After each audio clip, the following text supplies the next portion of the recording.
Our final speaker for the day is Rana Adhikari.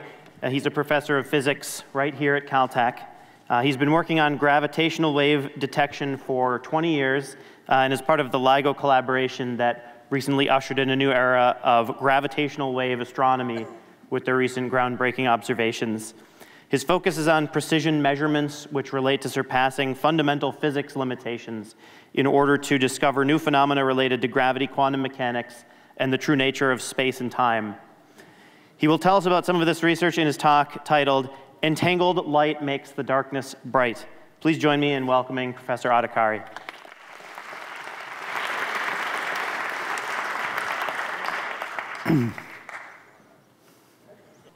Yeah, it sounds really tough when you say 20 years. I guess I never say 20 years. I say it's been a while. I think that sort of takes the edge off of it. And a lot of the times I would say, when I started out, it was the late 90s, and you may wonder why I'm having these connection troubles. It's the fact that I'm the last speaker. And so I've listened to all of these people along the way, and I thought last night, I'm prepared, I know what I'm going to talk about. But I heard new things today, and I can obviously not contradict someone who talked earlier today. So after lunch, I've made some changes. And so if it sounds like these are crazy ideas, then I think that's okay. This is a good company. So a few things I want to tell you about, but the basic message is about what is it possible to measure? And I'd say it's one of the things that I've learned along the way while working on this, is that people always tell me, well, this problem is easy, this is hard, and then this is impossible. This is a fundamental limit. There's no getting past it, just go work on something else.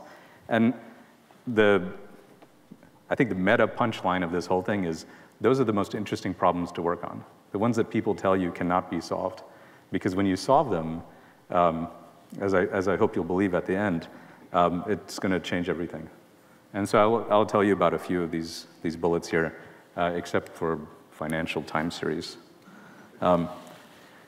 So what's the topic? It has to do with what Jan Levin talked about yesterday, which is gravitational waves. But I'm going to tell you a little bit about how the measurement is done and why I think we're off by many orders of magnitude in terms of what we could accomplish if we were to do the measurement correctly. This is how it's done right now. Out in space, there's something going on. Space-time is curved. And from the Einstein equations, you can tell how the mass and energy affect the space-time curvature. This curvature then propagates like a wave to us at a long distance. And that wave, when it gets to us, it makes a differential strain in our Michelson type interferometers. And so this is a schematic view, but basically that's it. There's a stretching of space and time. And it's interesting to talk about this at a Feynman-related conference, because this has come back into my life at many ages. And I think John had the earliest encounter with Feynman at age 9 so far. But I'll tell you, I win. I had it even earlier. Well, not earlier in time, earlier in my local proper time. So it's a different thing. I'll get to that later on. But before talking about gravity, I thought I had to talk about this. So this is my high school girlfriend gave me this book. I don't know why. It's a strange gift. And in it, I don't think I had any interest in gravity at the time. But this is a letter from Feynman at a gravity conference. And I won't go through it all, but I'll read a few of it to you, because I think it's humbling. You got to know about this before you get in this field. I'm not getting anything out of this meeting. There's no experiments in this field. It's not active. So the best are not working on it. The result is that there are a host of dopes here, 126. And it's not good for my blood pressure. Such inane things are said and seriously discussed that I get into arguments outside of the formal sessions, at lunch, etc. And then several examples here. I highlight this one. One of the inane things is an attempt to do something probably impossible, certainly of no use, and it's finally revealed at the end that it fails. And then after that, we have dessert. All right. And I can tell you, allegedly 20 years of going to gravity conferences, there's a lot of it like that. This is not wrong. It's like a lot of worms trying to get out of a bottle by crawling all over each other. Remind me not to come any more gravity conferences. And I said, yes. I read this in the early 90s. And at the time, it didn't make an impression on me, except for I said, yeah, of course, why would anybody work in gravity? That's gotta be nuts. So today, I'm mostly gonna tell you about high-frequency gravity stuff. So this is the rainbow of gravitational waves. And this is not just the rainbow of gravitational waves to humanity, but what's actually worked on here at Caltech. And so there are people working on looking at the microwave background, which tells you about waves that are the size of the universe, and pulsar timing, which looks at basically turning the galaxy into a timing interferometer. And by looking at stretching of the whole galaxy, or at least the nearby part of the galaxy, you can use these phenomenal clocks in space and our phenomenal clocks on the ground to look for waves that have periods of about a year or a few years. I'm going to get into details about this stuff here in the human audio band. But a thing that's up and coming, which will, in terms of, I don't know what to say, I should probably not say anything bad about my own collaborators. I'm sure this is recorded. At the moment, we're at the level, this is like a scratchy gramophone in terms of reading out what's going on in the universe. The signal-to-noise ratio is a few tens, and that's not any kind of thing you want to listen to. That's like probably the first transistor radio that Feynman had. But the LISA space interferometer, which is set to come online in a couple of decades, that will be the hi-fi thing. And the thing I want to do is to get to that level of high-fidelity probe of space-time before my space colleagues get there. And today's spiel is like, how are we going to get there? So this is a picture I think you'd be familiar with, even if you had never heard of anything, just attending today and yesterday. And this is about the standard paradigm. This is the standard story. There was a big bang. Perhaps something happened here. And then there was a standard expansion, and then this accelerating expansion at the end. And there are these various phases. And I think one of the main goals of a new field of astronomy should be to give its own statement about this picture. And is this the right shape? Is this curve correct? Or did something else happen? What's going on in these dark ages? And what made it come out of the dark ages? And can we really say something before this initial shield of electromagnetic radiation? What happened right before? There's no picture. And as we heard yesterday, you don't really understand something until you can explain it to a freshman. And I said, how am I going to explain this? I saw this movie, Thor. He's the god of thunder. And then we heard from Joan Feynman about thunder and lightning. I said, yeah, of course. That's the most obvious thing. We learn this the first time you go camping. I grew up in Cape Canaveral, Florida. There's a lot of lightning. It's always raining. And that's the thing you learn. So you look at the lightning, you look at the thunder, and that gives you an estimate of where the lightning's hitting. And then you do it again. You do it a few times, and that gives you a rate. It gives you a velocity for how the storm is moving and whether you need to, pick it up and move. Well, that's exactly what I want to tell you about. So we have this lightning, which is electromagnetic astronomy. Yeah, this is meant to be standard candles. It's a little bit like standard cupcakes, but it's standard cupcakes and standard candles. So all the cupcakes in the universe have the same kind of candle. All the candles are blue, waxy ones with the same brightness. And the idea is, since you know all the cupcakes and candles in the universe are of the same kind, you look far out and you look at the brightness, and you can judge how far it is because you know it's just a usual standard blue candle. And so we'd like to do the same thing, but using gravity. And gravity is the thunder in the thunder and lightning. This is sort of like lightning. So for thunder, we don't have candles, but we have sirens. Sort of, that's what we call them. And so the idea is the same.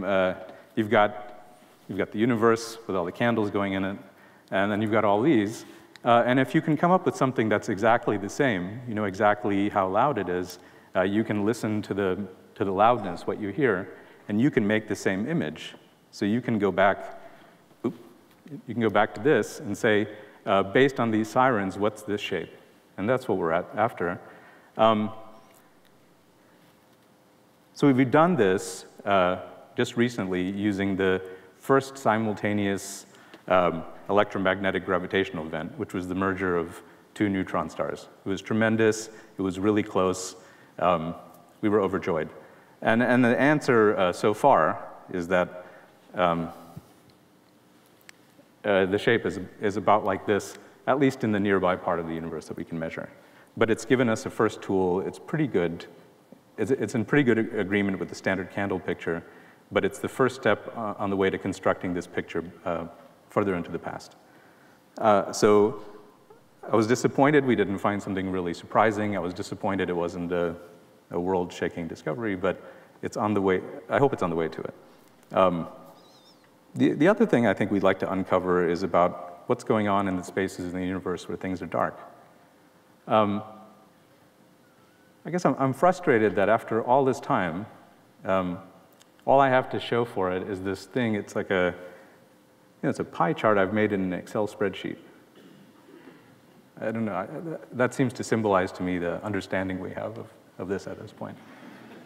And all I could do was make it a really nice pie chart. And the other good piece of information we have is this. There's a jar of jelly beans, and a lot of it's dark. That's what I know. We'd like to do better, right? And so we'd like to look for sources which have no electromagnetic radiation at all, things which have never been thought of, but are part of this dark jelly bean universe.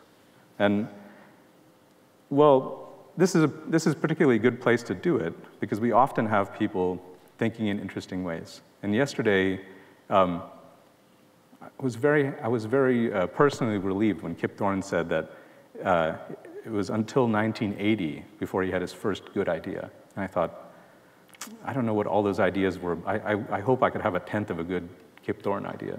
I don't know what his rating is. This is a picture of him in 1975. The first impression I get from this is they seem to be having a lot of fun, and they seem to be a good group. The reason I show it to you is because they were all working on topics which I'm about to tell you about. Of course, people are thinking about the intersection of quantum mechanics and gravity and how it modifies black holes. Kip at the time was thinking about how these signals will look like. David Lee was working on what if we need to modify Einstein's gravity in order to predict what these gravitational signals will look like. That's a piece of science which we only wrote a paper about in the year 2017. This is 1975. So it's a long, I would say, not gestation. It's a very good vintage, yes, when something is really good. Carlton Caves was thinking about how are we going to exploit quantum mechanics in order to do better measurements. And Vladimir Bagrinsky, who was visiting at the time, was putting this infusion of precision measurement into this group. So it was the unique combination of people thinking about the astrophysics and relativity, as well as the experimental skills in the measurement science. And so now I'll tell you about the next crazy idea or good ambition we have. And the best graphic I could find was from the New York Times, because we don't have any data about this. So these are all artist conceptions. But it's something about the history of this idea and what we would like to find.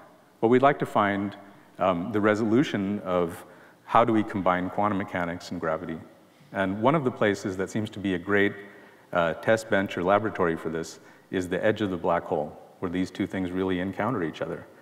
And it's possible that nothing happens, and gravity is smooth all the way into the horizon, in which case we can look for gravitational wave signals all the time, and we're going to find classical gravity, and Einstein is right, to arbitrarily high precisions. But as we do better and better, we're going to be able to make higher fidelity measurements of what's really going on at the border. And one of the things I hope to see is the evidence of some sort of impedance mismatch, which is You imagine you have this radial potential, which is gravity around a short-chilled black hole. And if you have some sort of discontinuity at the border, that can be a signature of new physics. And just like you would have in a transmission line with a smoothly moving impedance, if you have a discontinuity in the impedance, you'll get reflections and transmissions at that impedance mismatch. And we hope to find the same thing. So we often see the quasi-normal mode. It's interesting to say often when talking about gravitational waves, but that's the thing I can say now. We often measure gravitational waves, and we often see the quasi-normal modes of the final remnant. And so far, we haven't seen anything anomalous. It looks like Einsteinian gravity is right. One of my great hopes is this idea that Steve Giddings was telling us about when he was visiting a few months ago, which is the idea that, what does the title of this mean? So there's this thing, it's a strange title if you don't know where the title comes from. There's this thing called the black hole no-hair theorem, which says black holes, basically they're all the same. They can be distinguished by three numbers, which is their mass, their spin, how fast they're spinning, and how much charge they have. And astrophysicists believe strongly, and with good reason, that true astrophysical black holes really don't have any charge, or the charges are really so small, we don't have to consider them. And the black holes that we measure with LIGO have different masses and spins. Those seem to be real parameters. So it's sort of like black holes have two hairs. And this is a picture of what happens if something else is going on. If you have things going on at the border of the black hole, which are not just at the microscopic Planck scale, but is it possible that you could have some sort of wormy Swiss cheese sort of region around the edge? And if you could, then these reflections and transmissions I'm talking about would be pretty exotic. They wouldn't just be sort of small copies of the quasi-normal modes that we already find. And so we're now looking for these exotic things. Just before getting into the details of this new experimental technique, this is this picture I found in a magazine from around 2010. It's the curve of gravitational waves. So this starts off with Einstein, 1916, and it ends in 2010. And I don't know if this is a logarithmic axis, but it says, wrong, the napkins, chats, sort of a journal, its own conference, maybe that's better. Textbooks, Sweden is not even at the top. And then beyond Sweden is up here. And apparently, in this whole century, there's been no beyond Sweden thing. I highlight a few points to you. I mean, you can read it for yourself, but there's a few important points. This point is the paper from Einstein and Rosen refuting the existence of gravitational waves as real. That's not considered a high or low point, it's just an inflection point. Here I would rate this higher. So 1957, the Chapel Hill Conference, I think this was a sharper increase in the believed reality of gravitational waves.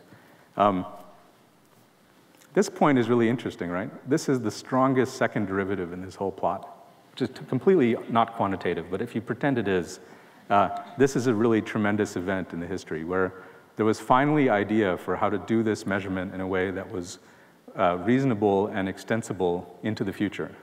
And this was my advisor in grad school, Ray Weiss, and he said, let's use lasers. And so it began. And so the big change, at the end of it, it just says, just to paraphrase, lots of money, lots of hours, nothing came out of it. And it's a low point. That's the end of the story in that magazine. So I've written to them and asked them to update it. No response. In the interest of time, I'm going to skip this animation. I like to show this. It's about how an interferometer works, but mainly what you should get out of it is that this field has transitioned. There's been another uptick. Since the detection, we now have enough clout to get animations made, which is it's a big step in science. Before that happened, this was the extent of our graphics. This is made by me. This is the best I could do. But I like it anyway. So this is how it works. The Michelson interferometer takes a laser beam as input. The two fields come from the two arms. If you come by my office, I have a little one sitting outside, and you can see this for yourself. The two fields come out, and they interfere. And when the two lengths are exactly the same, you get no power coming out. And then if they're offset a little bit, you get a little bit of power coming out, so you can detect the power. And that's basically it. There's a lot of complication, but basically that's it.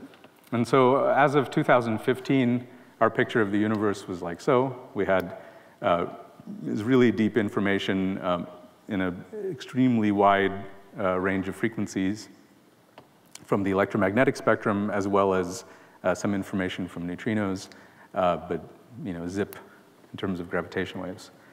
And our picture now is a little bit more full. So we have several mergers. These are shown here in blue. These roots of the two arrows are the progenitor masses, and then the final remnant mass is shown here. And then finally, our latest addition to the family is the merger of two neutron stars into a question mark. So perhaps there's a hypermassive neutron star, perhaps there's a black hole. A little more quantitatively, the part that I'd like to focus on is how we're going to do this measurement of the black hole border, what's really going on at the horizon. And so this part is not extremely strong gravity.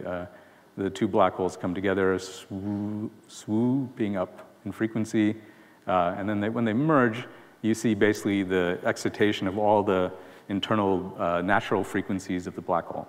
And it settles down finally into a curved black hole, which has some spin. And the Q factor, basically how fast it's damped, depends upon the spin. So the faster the final thing is spinning, the more cycles you'll get out of it. Until if you get really a maximally spinning black hole, these waves will essentially continue forever. Although I think that's just a mathematical extrapolation. Yeah. So how come this all didn't get detected decades ago? Well, I'm only going to tell you about the nice, beautiful problems that we have to solve, but there's a lot of dirty problems here. And these are the cleanest of the dirty problems. So I've even left out the dirty problems. This is more complicated than a Michelson interferometer, and we have a lot of problems that are not so nice. Like we have to make a big vacuum system because the gas scintillates the laser beam and gives us a bit of phase fluctuation. We have the fact that the molecules in the mirror are vibrating at the level of sort of 10,000 times larger than the signal we're looking for. So we have to ameliorate that somehow. And then finally, we're sensitive to local gravity. Even if we were to get a perfect isolator of the vibrations of the ground, just the fact that I'm standing here and doing this means that the gravity from my fists is just in the usual Newtonian way affecting the mass over there. And so we have to somehow shield ourselves from local gravitational perturbations from people and cars and animals and so on. And that's solvable, but tough. And so there's several things going on in our field. I think in the next several years, we'll be making some upgrades of the LIGO system and doing new things, and those are incremental in the sense that they'll be doubling or tripling the sensitivity, which will be great. But these days, and I'm not going to go through all these bullets, I'm just going to tell you about this thing in purple, the quantum revolution of 2015. That's just my name for it. But it's the quantum revolution in the sense of in my mind. So it's a new understanding for me. But I want to get back to this point about Cape Canaveral, because it just happened recently. I was in a discussion with a few of my students, and one of these upgrades that we're thinking about doing for the LIGO is to cool it down. So the problem we have is that the molecules are vibrating due to thermodynamics, and a natural thing to do is just make everything cold, and the molecules don't move so much. And of course, you got to do the measurements in the vacuum system. So we do it in the vacuum system. And they said to me, what kind of O-rings do you think we should use for this vacuum system? And I just looked at them aghast. I said, it had better not be rubber. just whatever you do. And they said, why? Is there a problem? I mean, completely straight face, they said to me, is there a problem with using rubber gaskets when you're doing cryogenics? I said, this is something that I've understood since I was in the 6th grade. So I was out at recess on the playground in the 6th grade when the Challenger blew up, because we were sort of only a few miles from it. And a few years later, it was a thing that they would tell us about in school. They said, if you wanted to know what happened, this guy, Richard Feynman, came by. And we said, here? Who would come here? We live in a swamp. He's like, yeah, it's people out in the outer world care about what happens with our space program. And so he came by and dunked the O-ring in the ice water. So it became a famous thing. Everybody from that part of town, because all of our parents were working on the shuttle program, we all know about the gasket in ice. And so you don't have to worry if we get LIGO to low temperatures. I will never be putting rubber gaskets in there because of this important lesson. It sticks. So a few minutes left, and I want to get to the real surprising punchline, I guess. So I wanted to know, sort of in terms of telecommunications language, what's the bandwidth limit of space-time? You know, something over there and something over here. And if you forget about all kinds of engineering difficulties, which are real, in principle, how many bits can you get from here to here before something happens? And where are we on that scale?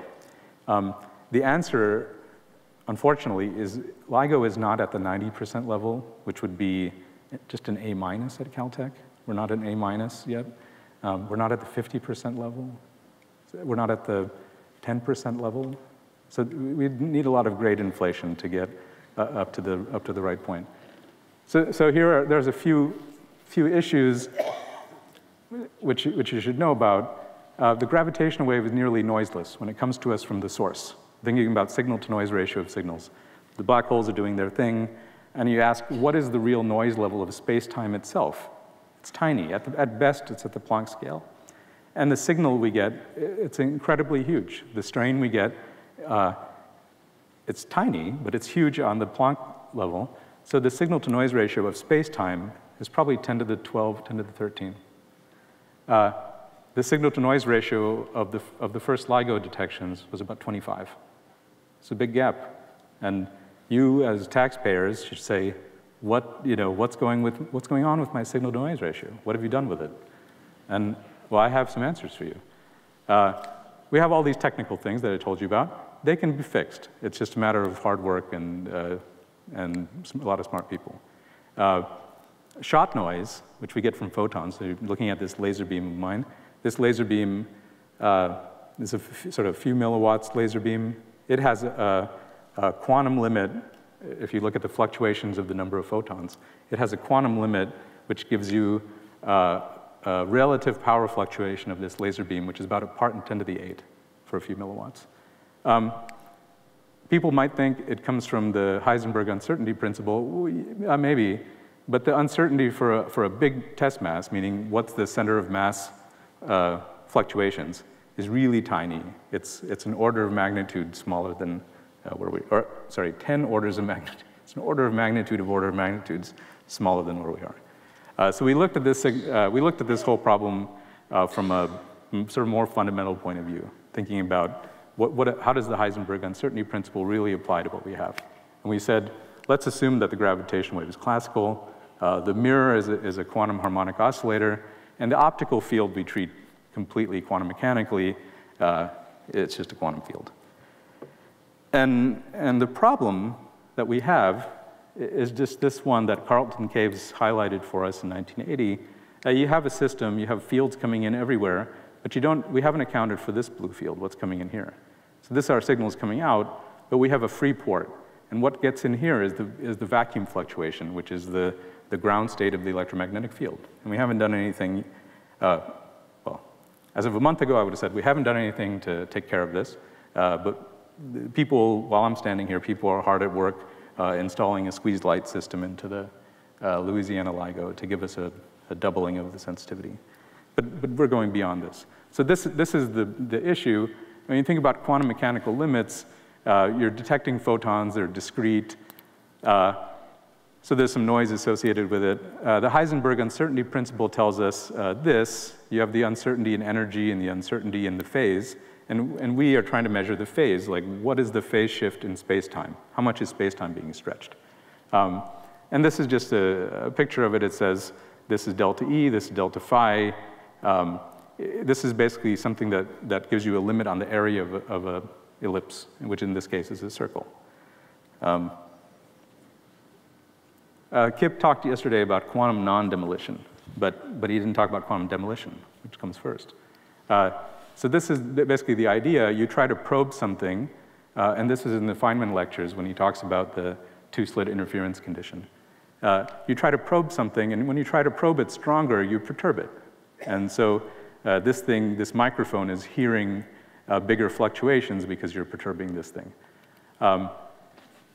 So that seems like a tough problem to solve. And this is an animation I found on the internet. I don't know what it tells you, but you can see things are fluctuating. And it's, get from it what you will. It shows up like this. So we're trying to measure the electric field. And if you see fluctuations around here, this looks like an amplitude fluctuation because it's sort of changing the amplitude of the sine wave. And if you see fluctuations around here, that's a fluctuation in the phase. And so this is just a totally classical picture. If you try to have a sine wave and you try to measure the amplitude and phase, which part of the noise it is, or where the noise shows up is the important part. And for us, phase is the only thing that matters. And I thought, how are we going to get beyond what the Heisenberg uncertainty principle tells us? Well, if we only care about phase and we don't care about amplitude, maybe we can sweep the noise under the rug and put all of the noise into the amplitude place where nobody cares. Well, let's do it. Well, we know how to usually do this kind of thing, and it's by using the tools of classical feedback. But here we've applied it to an optomechanical system. This is, in fact, what we're working on in the lab. I know where I am. We're working in the lab. It's like 100 meters over this way. And this is the idea. You have your system. Here's a feedback loop that represents an optical laser cavity. Vacuum fluctuations enter. It shakes the mirror and perturbs it. That field mixes with the field that's already resonating in the system. It produces a force. That force perturbs the mirror. That perturbation drives the face and changes the phase of the light. And this just goes round and around the loop. But when you think about what do things look like in the closed loop, this system has negative feedback for phase fluctuations and positive feedback for amplitude fluctuations. And so what happens is that circle, which I showed you, which is coming in, turns out to be an ellipse. And that happens just passively in a system like this because of the physical feedback that you get. And you say, well, that's great. How good can you do? How narrow can this ellipse get? How small of a thing can we measure? And then it's incredibly obvious if you just look at this equation. We used to have this delta E on this side, and then I've done the advanced mathematics of moving it from here to there.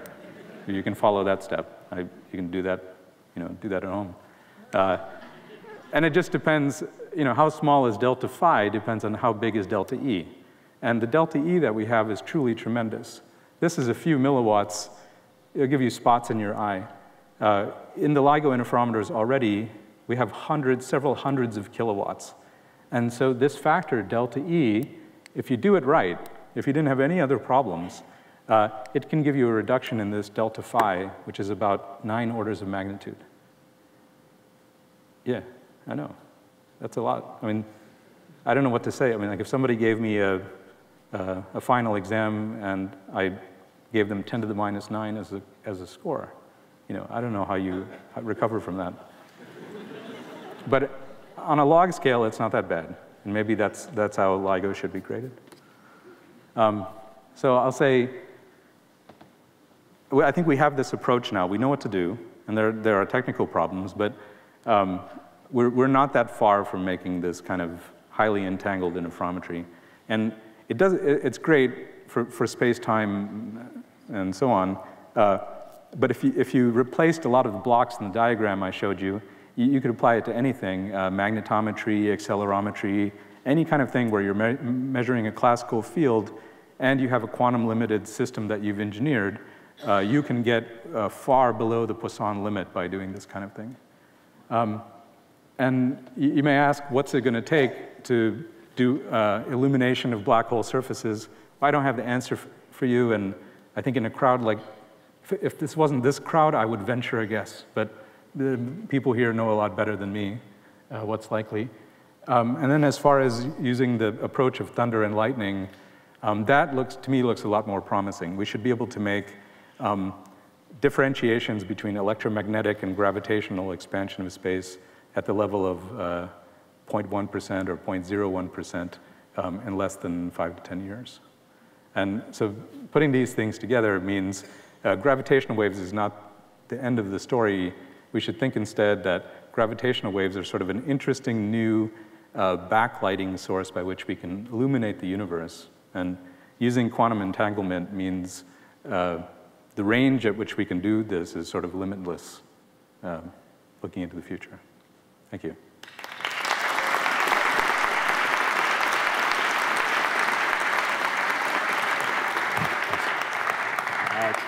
Thanks, Rana, for that fantastic talk, and I'd like to open it up to any questions from the audience.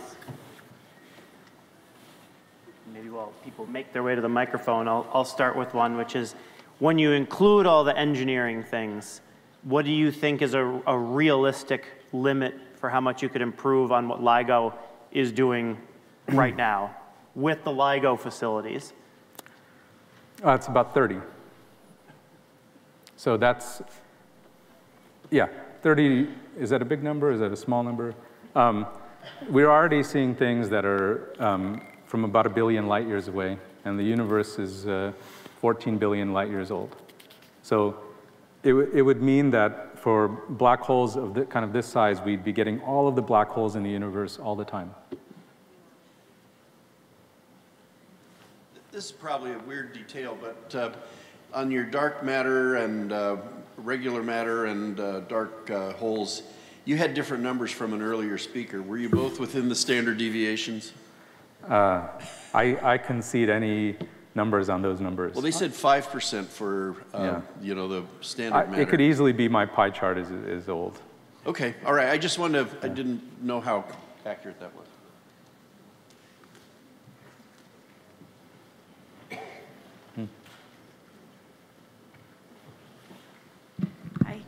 Hi. 40 years ago, I knew a lot of people in Ron Drever's group, and I doubt very many of those people expected that it would be around about now that people would finally see gravity waves.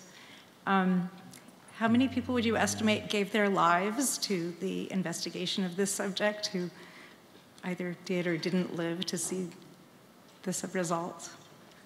I think it's around a few dozen. And I share this kind of thing. I remember starting in grad school working on this, and I thought, this is in 98 or 99, and I thought, how tough it must have been for those working in the 80s, because you were clearly a couple of decades away from making this breakthrough, and me, I'm only like 2 years away from it, and I'm just sort of swooping in here at the end and going to get all the excitement 2 or 3 years from now. But now I'm one of those people who's been around for 20 years, and I feel we owe a lot of huge debt to the people who worked in the times when it was really, really hard, and they were working on problems which, I mean, it was like many orders of magnitude before they would have been in an interesting place. But I read all of their PhD theses, so they're still living on up here. Yeah, I just had a question, since I used to work in the summers at the 40-meter lab, but I thought the gaskets were copper, not ever rubber. I thought the isolation things they use little rubber cars for, but... Yeah, unfortunately, there's a lot more rubber than you'd believe. When you start opening up a lot of those things, there's huge rubber gaskets all over the place. Oh boy. Yeah, oh boy. Oh. We'll change them, don't worry. Okay.